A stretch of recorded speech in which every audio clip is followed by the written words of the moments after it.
Right, next one I'm going to do is one of the more complicated features on Google Earth, and it's called an image overlay. But actually, I think is one of the most powerful things that we can do on this.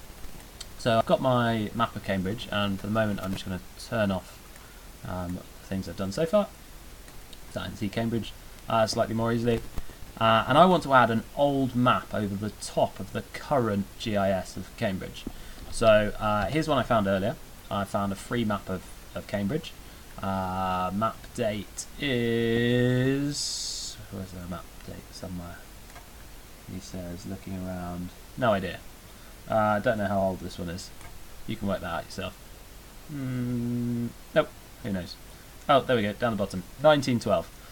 So an old map of Cambridge, 1912. I'm going to try and overlay this over the original map. So I'm going to save the picture to start with. Here's one I saved earlier. So I've saved a picture, as I would do normally, as a JPEG into my photos. So I'm going to come up to the top up here.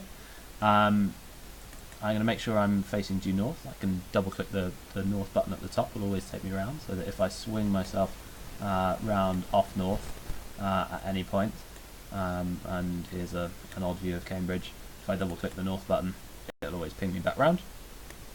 An image overlay is on here, so add image overlay. I want to add Cambridge 1912 map over the top. I am going to browse for my file as per normal. My files are my pictures, there's the street map, and here is a map of Cambridge. This is where it gets slightly trickier, in that I now have to work out exactly where this map and Cambridge coexist. So at the moment, Cambridge in the 1912 map is loads bigger than the old Cambridge was underneath. So if you look around the outside, there are green lines. The bits on the corners, wherever there's a green line, you can basically drag and make smaller. It's now too small, make bigger, etc. Where you've got the cross in the middle, if you left click the cross in the middle, that will allow you to drag the map around your screen. And where you see the little diamond on the side, that allows you to tilt your map and twist it round if you want to. So I'm going to put it back so that due north is north, because I think that's relatively sensible. What makes this more complicated is actually that this map at the moment isn't see-through, but I can change the opacity of this on the image overlay properties down here. I've got transparency from clear through to opaque.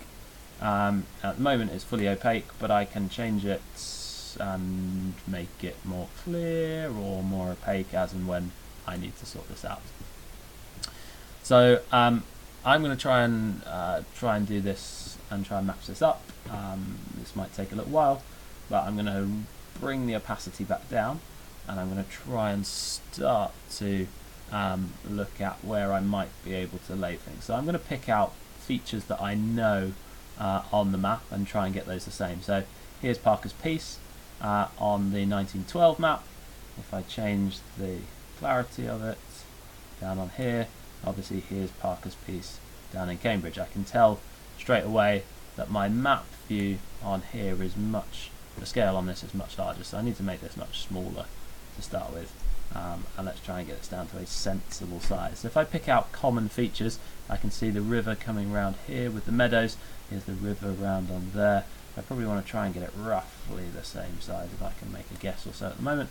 And then let's dump it about where it should be, somewhere down in here.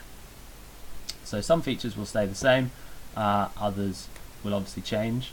Rivers in old city centres don't tend to move very much. Some of the bigger roads coming out won't move very much. Some housing developments, for example, might completely disappear. So then I'm just going to play for a while of trying to work out exactly where I am, and I'm going to use the river top to start with. And if I follow this bend here of the river on the map, make this one more opaque, I can see there's that bend there of the river. If I look at Parker's Piece down here, there it is on the map, and it's much further south in real life. So I'm going to try and drag this a little bit. I need to make Parker's Piece a bit more further south. What am I looking at? This line over here, that line over there is the train line. Behind it there's the train line, so I'm going to have to drag that out a bit more. I'm getting there, I'm not quite I'm not quite there. Let's have a look at a few other places. The river is now needs a bit more stretching out in that direction. Let's have a look at this road down here, which is the road that goes and runs down by the backs. That road in real life is running down here, so I'm not quite far enough over yet with that one. Let's try and put something in the middle. Let's drag that out a little bit further. If you want to, instead of what are we here?